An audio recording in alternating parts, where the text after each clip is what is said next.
If you're experiencing login failures in Call of Duty, follow these steps to troubleshoot and potentially resolve the issue quickly. Step 1. Check server status. Visit the official Call of Duty website or social media channels to check if the servers are down for maintenance or experiencing issues. If the servers are down, you will need to wait until they are back online. Step 2. Restart your game. Close the game completely and restart it.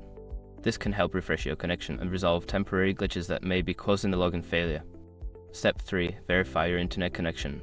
Ensure that your internet connection is stable. You can do this by testing your connection on other devices or running a speed test. If your connection is weak, try resetting your router. Step 4. Update the game. Make sure your game is updated to the latest version. Check for any available updates on your gaming platform and install them, as updates often include fixes for known issues. Step 5. Clear cache and data. If you're playing on a console or PC, try clearing the cache or temporary files associated with the game. This can help eliminate any corrupted data that might be causing the login failure.